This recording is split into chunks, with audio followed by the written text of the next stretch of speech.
ನಮಸ್ಕಾರ. ಇವತ್ತಿನ ವಿಡಿಯೋ ಭಾರೀ ಲಾಭದಲ್ಲಿ ಇರುವ ಪೈಪ್ ಕಂಪನಿ ಆಸ್ಟ್ರಲ್ ಲಿಮಿಟೆಡ್. ನಾನು ಡಾಕ್ಟರ್ ಭರತ್ ಚಂದ್ರ. ವಿಡಿಯೋಗಳ ಉದ್ದೇಶ ಕನ್ನಡಿಗರ ಫೈನಾನ್ಷಿಯಲ್ ಎಜುಕೇಶನ್. ಇದು ಒಂದು ಕೇಸ್ ಸ್ಟಡಿ, ಯಾವ್ಯಾವ ಕಂಪನಿಗಳು ಹೇಗೆ ಕೆಲಸ ಮಾಡ್ತವೆ ಅಂತ ತೋರಿಸ್ಲಿಕ್ಕೋಸ್ಕರ. ಇವತ್ತಿನ ವಿಡಿಯೋ ಕಳೆದ 15ರಿಂದ 20 ವರ್ಷ ಯಾವ ರೀತಿ ಭಾರತದ ಗ್ರೋತ್ ಸ್ಟೋರಿಯೊಡನೆ ತನ್ನ ಪ್ರಯಾಣವನ್ನು ಪ್ರಾರಂಭಿಸಿದಂಥ ಒಂದು company.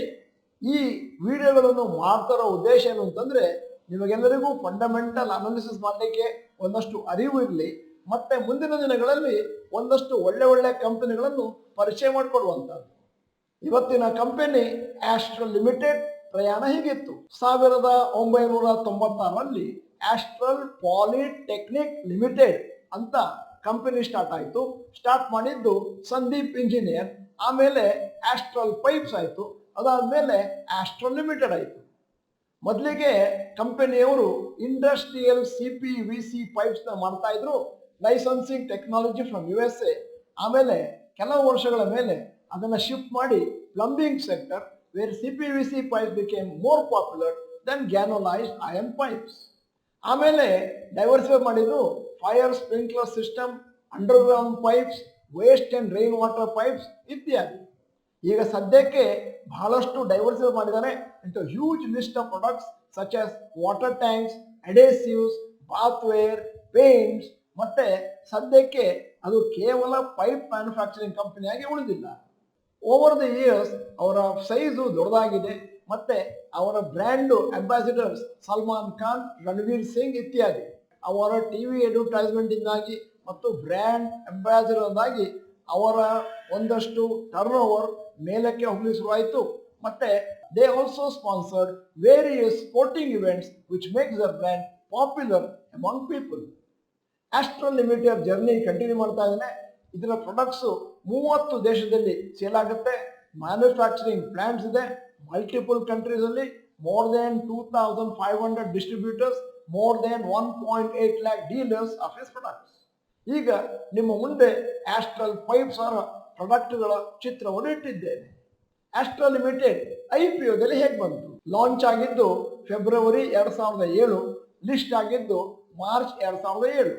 raised 34.17 crores through IPO. IPO issue price 115 ಇತ್ತು, not adjusted for bonus. Astral limited yearly financials. ನಾವು ಯಾವಾಗಲೂ ಹೇಳೋದು, ಯಾವುದೇ ಕಂಪನಿನ ಬೈ ಮಾಡಬೇಕಾದ್ರೆ ಒಂದು ಅಂದಾಜು 10 ವರ್ಷನಾದರೂ ನೋಡಿ. 10 ವರ್ಷ ಟೋಟಲ್ ರೆವೆನ್ಯೂ, ನೆಟ್ ಪ್ರಾಫಿಟ್ ಮೇಲೆ ಹೋಗ್ತಿದೆ ಅಂತಂದರೆ ಆ ಕಂಪನಿನ ಬಹುಶಃ ನಾವು ಸೆಲೆಕ್ಟ್ ಮಾಡ್ಬೋದು.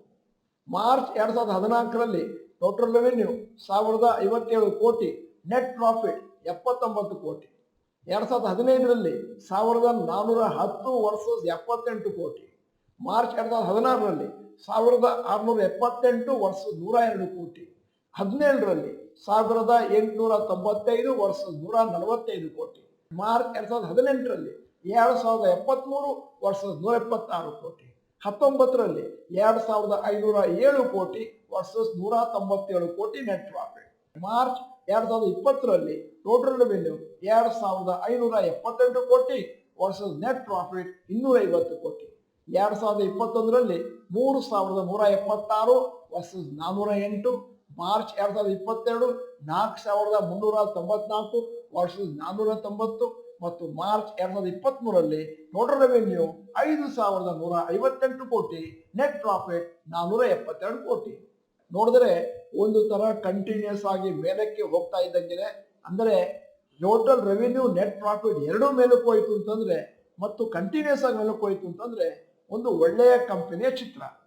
ಆಸ್ಟ್ರಲ್ ಲಿಮಿಟೆಡ್ ಸೇಲ್ಸ್ ಮತ್ತು ಪ್ರಾಫಿಟ್ ಗ್ರೋತ್ 3 ವರ್ಷಕ್ಕೆ sales growth 26% per annum, net profit growth 22% per annum. 5 ವರ್ಷಕ್ಕೆ sales growth 20% per annum, net profit growth 21% per annum. 10 ವರ್ಷಕ್ಕೆ sales growth 20% per annum, net profit growth 22% per annum. ಈಗ astral limited ಅನ್ನು ಬೇರೆ ಕಂಪನಿಗಳನ್ನ ಹೋಲಿಸಿದರೆ, supreme industries ಇವರು ಕೂಡ ಪೈಪನ್ನು manufacture ಮಾಡ್ತಾರೆ. ಮಾರ್ಕೆಟ್ ಕ್ಯಾಪ್ 62,030 ಕೋಟಿ, ಆನ್ಯುವಲ್ ನೆಟ್ ಪ್ರಾಫಿಟ್ 865 ಕೋಟಿ, P ratio 58. Astral limited market cap 55,227 ಕೋಟಿ, ಆನ್ಯುವಲ್ ನೆಟ್ ಪ್ರಾಫಿಟ್ 472 ಕೋಟಿ, ಪಿ ರೇಷಿಯೋ ಸ್ವಲ್ಪ ಜಾಸ್ತಿ ಇದೆ 98. ಯಾಕಂದ್ರೆ ಸೆಲೆಬ್ರಿಟೀಸ್ ಬಂದು ಮಾತಾಡಿದ್ರು ಅಂತ ಬಹುಶಃ ಜನ ಅದನ್ನು ಪರ್ಚೇಸ್ ಮಾಡಿದ್ದಾರೆ, ಅದರ ಒಟ್ಟಿಗಿಂತ ಜಾಸ್ತಿ ಅಂತ ಕಾಣುವ ತರ ಕಾಣ್ತಾ ಇದೆ. ಫಿನೋಲೆಕ್ಸ್ ಇಂಡಸ್ಟ್ರೀಸ್ ಮಾರ್ಕೆಟ್ ಕ್ಯಾಪ್ 16,858 ಕೋಟಿ, ಆನ್ಯುವಲ್ ಪ್ರಾಫಿಟ್ 2023 237 ಕೋಟಿ, P ratio 37. Prince pipes market cap 7,100 ಕೋಟಿ, ಆನ್ಯುವಲ್ ನೆಟ್ ಪ್ರಾಫಿಟ್ 121 ಕೋಟಿ, P ratio 34. Astral limited yearly closing rates ಪ್ರಯಾಣ ಹೇಗಿತ್ತು ಅಂತ ನೋಡಿ. 2007ರಲ್ಲಿ ಕೇವಲ 9 ರೂಪಾಯಿ 52 ಪೈಸಾ, 8ರಲ್ಲಿ 2 ರೂಪಾಯಿ 93 ಪೈಸಾ, 9ರಲ್ಲಿ 8 ರೂಪಾಯಿ 14 ಪೈಸಾ, 10ರಲ್ಲಿ 14 ರೂಪಾಯಿ 48 ಪೈಸಾ, 11ರಲ್ಲಿ 11.69, 12ರಲ್ಲಿ ಜೋರಾಗಿ ಮೇಲಕ್ಕೋಯ್ತು 31.95, 2018ರಲ್ಲಿ 507, 2023ರಲ್ಲಿ 1,908. 10,000 ರೂಪಾಯಿಯನ್ನು ಯಾರೋ ಒಬ್ಬ ಹೂಡಿಕೆದಾರ ಕಂಟಿನ್ಯೂಸ್ ಆಗಿ ಈ ಶೇರಲ್ಲಿ beginning of the year Astral shares ಅಲ್ಲಿ ಹಾಕೊಂಡೋಗಿದ್ರೆ 2007ರಿಂದ 2024 18 ವರ್ಷ ಇವತ್ತಿನವರೆಗೆ ಅವ್ರ ಹತ್ರ ಪರ್ಚೇಸ್ ಮಾಡಿದ ಷೇರುಗಳು 10,269 ಇರ್ತಾ ಇತ್ತು. ಅಪ್ರಾಕ್ಸಿಮೇಟ್ ಶೇರಿನ ಬೆಲೆ ಇವತ್ತು 2,056. ಟೋಟಲ್ ಇನ್ವೆಸ್ಟ್ಮೆಂಟ್ 18 ವರ್ಷ 10,000 ಹಾಕಿದೀನಿ, 1,70,000. ಇವತ್ತು ಮಾರ್ಕೊಂಡ್ರೆ ನಂಬಲಿಕ್ಕೆ ಆಗೋದಿಲ್ಲ. 10,269 ಇಂಟು 2,056, 2,11,13,064 ರೂಪಾಯಿ. ಈಗ ಇನ್ವೆಸ್ಟ್ಮೆಂಟ್ ಇನ್ನೊಂದು ವೆರೈಟಿ. ಒಬ್ಬ ಇನ್ವೆಸ್ಟರ್ ಏನಾದರೂ ಒನ್ ಟೈಮ್ ಲಂಸಮ್ ಅಮೌಂಟ್ ಅನ್ನ 10,000 ರೂಪಾಯಿಯನ್ನು ಆಸ್ಟ್ರಲ್ ಶೇರ್ ಅಲ್ಲಿ ಮಾರ್ಚ್ 2007ರಲ್ಲಿ ಹಾಕಿದ್ರೆ ಅವತ್ತು 4 ರೂಪಾಯಿ 64 ಪೈಸೆ ಇತ್ತು. ಬೋನಸ್ ಸ್ಪ್ಲಿಟ್ ಅಡ್ಜಸ್ಟ್ ಮಾಡಿದ್ದು 10,000ಕ್ಕೆ ಒಂದಷ್ಟು ಷೇರುಗಳು ಅಲಾಟ್ ಆಗೋದನ್ನ ತಿಳ್ಕೊಂಡ್ರೆ 29 ಏಪ್ರಿಲ್ 2024ರಲ್ಲಿ 44,31,034 ಅದೇ 10,000 ರೂಪಾಯಿ ಕನ್ವರ್ಟ್ ಆಗಿದ್ದು. ಅಂದರೆ ಇವತ್ತಿನ ರೇಟು 2,056. ಬೋನಸ್ ಮತ್ತು ಸ್ಪ್ಲಿಟ್ನ ಅಡ್ಜಸ್ಟ್ ಮಾಡಿದ್ದೇವೆ. CAGR ವಾಪಿಂಗ್ 42.86% per annum. ಬ್ಯಾಂಕಿನಲ್ಲಿ ಬರೋದು ಕೇವಲ 7ರಿಂದ 8, ಇಲ್ಲಿ 42.86. ಅಲ್ಲಿಗೆ ಇದರ ಇಂಪಾರ್ಟೆನ್ಸ್ ಗೊತ್ತಾಗುತ್ತೆ, ಷೇರು ಮಾರುಕಟ್ಟೆ ಇಂಪಾರ್ಟೆನ್ಸ್ ಕೂಡ ಗೊತ್ತಾಗುತ್ತೆ. Astral returns for different periods. Investor 1 ವರ್ಷ ಆಸ್ಟ್ರಲ್ ಶೇರ್ನ ಹಿಡ್ಕೊಂಡಿದ್ರೆ 42% ಪರ್ ಆನಮ್, 3 ವರ್ಷಕ್ಕೆ 20% ಪರ್ ಆನಮ್ ಎವ್ರಿ ಇಯರ್, 5 ವರ್ಷಕ್ಕೆ 30% ಪರ್ ಆನಮ್, 10 ವರ್ಷಕ್ಕೆ 33% per annum. Share holding pattern ಬಹಳ ಇಂಪಾರ್ಟೆಂಟ್. ಮಾರ್ಚ್ 2024ರಾಗೆ ಪ್ರಮೋಟರ್ಸ್ ಹತ್ರ 54.1% ಇದೆ, FIIs ಹತ್ರ 21.22%, DIIs ಹತ್ರ 12.85%, ರಿಟೇಲ್ ಶೇರ್ ಹೋಲ್ಡರ್ಸ್ ಹತ್ರ 11.83% ಇದೆ. ಆಸ್ಟ್ರಲ್ ಲಿಮಿಟೆಡ್ ಶೇರ್ ಗ್ರಾಫ್ 2007ರಿಂದ 2024 ಕಂಟಿನ್ಯೂಸ್ ಆಗಿ ಒಂದು ತರ ಅಪ್ ಟ್ರೆಂಡ್ ಇದೆ. ಅಲ್ಲಿ ಇಲ್ಲಿ ಸಣ್ಣ ಸಣ್ಣ ಡೌನ್ ಟ್ರೆಂಡ್ಗಳಿದ್ದಾವೆ, ಸೈಡ್ ವೇಸ್ ಮೂವ್ಮೆಂಟ್ ಕಾಣ್ತಾ ಇಲ್ಲ. ಆಸ್ಟ್ರಲ್ ಬೋನಸ್ ಮತ್ತು ಸ್ಪ್ಲಿಟ್ ಹಿಸ್ಟ್ರಿ. ಮೊದಲ ಸ್ಪ್ಲಿಟ್ ಆಗಿದ್ದು ಇಯರ್ 2010ರಲ್ಲಿ, ರೇಷಿಯೋ 10:5 ಮತ್ತೆ ಎಕ್ಸಿಸ್ಟಿಂಗ್ ಶೇರ್ 100 ಇದ್ದದ್ದು 200 ಆಯಿತು. ಸ್ಪ್ಲಿಟ್ ಪುನಃ ಮಾಡಿದ್ರು 2013ರಲ್ಲಿ, ರೇಷಿಯೋ 5:2, ಸ್ಪ್ಲಿಟ್ ಶೇರ್ಸ್ ಟೋಟಲ್ ಸೇರಿಸಿ 500 ಆಯಿತು. ಸ್ಪ್ಲಿಟ್ 2014ರಲ್ಲಿ 500 ಇದ್ದದ್ದು 1000 ಆಯಿತು. ಯಾಕಂದ್ರೆ 2:1, ಅಲ್ಲಿಗೆ ಯಾರ ಹತ್ರ 100 ಶೇರ್ ಇತ್ತು ಸದ್ಯಕ್ಕೆ 1,000 ಶೇರ್ ಉತ್ಪತ್ತಿ ಆಯಿತು. ಬೋನಸ್ 2019ರಲ್ಲಿ ಕೊಟ್ಟರು, ratio 1:4, bonus shares 250, existing shares 1000, ಅಲ್ಲಿಗೆ 1,250 ಆಯಿತು. ಬೋನಸ್ 2021ರಲ್ಲಿ ಮತ್ತೊಮ್ಮೆ ratio 1:3, bonus shares 417, existing shares 1,550, ಅಲ್ಲಿಗೆ 1,667 ಶೇರ್ ಆಯಿತು.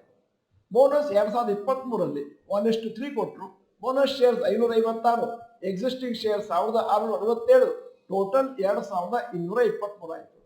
ಸ್ಪ್ಲಿಟ್ ಮತ್ತು ಬೋನಸ್ ಅನ್ನ ಲೆಕ್ಕಕ್ಕೆ ತೊಗೊಳ್ಳದೆ ಹೋಗಿದ್ರೆ ಇವತ್ತಿನ ಆಸ್ಟ್ರಲ್ ಪ್ರೈಸ್ 45,000 ಪ್ಲಸ್ ಇರ್ತಿತ್ತು, ಇನ್ಸ್ಟೆಡ್ ಆಫ್ 2,056. ಭಾರತದ್ದು ಗ್ರೋಯಿಂಗ್ ಎಕಾನಮಿ ಮತ್ತೆ ಗ್ರೋಯಿಂಗ್ ಕನ್ಸ್ಟ್ರಕ್ಷನ್ ಅಗ್ರಿಕಲ್ಚರಲ್ ಸೆಕ್ಟರ್. ಆಸ್ಟ್ರೇಲಿಯಾಗೆ ಒಳ್ಳೆ ಸ್ಕೋಪ್ ಇದೆ ಎಕ್ಸ್ಪಾಂಡ್ ಮಾಡಲಿಕ್ಕೆ ಇಂತಹ ಗ್ರೋಯಿಂಗ್ ಮಾರ್ಕೆಟ್ ಅಲ್ಲಿ. ಅಲ್ಲದೆ ನೀವು ಈ ಶೇರನ್ನು ತಗೊಳ್ತೀನಿ ಅಂತಂದ್ರೆ ನಿಮ್ಮದೇ ಆದಂಥ ರಿಸರ್ಚ್ ಮಾಡಬೇಕು, ಮತ್ತೆ ಫರ್ದರ್ ಅನಾಲಿಸಿಸ್ ಮಾಡಬೇಕು. ಆಮೇಲೆ ವರ್ತ್ ಅಂತ ಆದರೆ ನಮ್ಮ ಸಲಹೆ, ಇದನ್ನು ನಿಮ್ಮ ಪೋರ್ಟ್ಫೋಲಿಯೋದಲ್ಲಿ ಒಂದು ಶೇರ್ ಆಗಿ ತೆಗೆದು ಇಟ್ಕೊಳ್ಬಹುದು. ವಿಡಿಯೋದ ಕೊನೆಯಲ್ಲಿ ಒಂದು ಇಂಟ್ರೆಸ್ಟಿಂಗ್ ಪ್ರಶ್ನೆ ಕೇಳ್ತಾ ಇದ್ದೇನೆ. ಆಸ್ಟ್ರಲ್ ಅವರು ಸುಮಾರು ಪ್ರಾಡಕ್ಟ್ಸ್ಗಳನ್ನು ಮಾಡ್ತಾ ಇದ್ದಾರೆ, ಒಂದು ಡೈವರ್ಸಿಫೈಡ್ ರೇಂಜ್ ಇದೆ. ಈ ಪ್ರಾಡಕ್ಟ್ಗಳಿಗೆ ಮುಂದಿನ ದಿನಗಳಲ್ಲಿ ಒಳ್ಳೆಯ ಸ್ಕೋಪ್ ಇದೆಯಾ? ಎಸ್ ಅಥವಾ ನೋ ಅಂತ ಟೈಪ್ ಮಾಡಿ. ನೀವು ಡಾಕ್ಟರ್ ಭರತ್ ಚಂದ್ರ ಇನ್ಸ್ಟಿಟ್ಯೂಟ್ ಕನ್ನಡ ಚಾನಲ್ ಮೆಂಬರ್ ಅಂತಂದ್ರೆ ಇದೀಗ ಸಮಯ. ಸಬ್ಸ್ಕ್ರಿಪ್ಷನ್ ಬಟನ್, ಬೆಲ್ ಐಕಾನ್ ಒತ್ತಿ. ವಿಡಿಯೋ ಚೆನ್ನಾಗಿದ್ರೆ ಲೈಕ್ ಬಟನ್ ಒತ್ತೋದು ಮರಿಬೇಡಿ. ವಿಡಿಯೋನ ನಿಮ್ಮ ಎಲ್ಲ ಸ್ನೇಹಿತರಿಗೂ ಫಾರ್ವರ್ಡ್ ಮಾಡಿ. ವಿಡಿಯೋನ ಸಂಪೂರ್ಣವಾಗಿ ನೋಡಿದ್ದಕ್ಕೆ ಧನ್ಯವಾದಗಳು. ನಮಸ್ಕಾರ.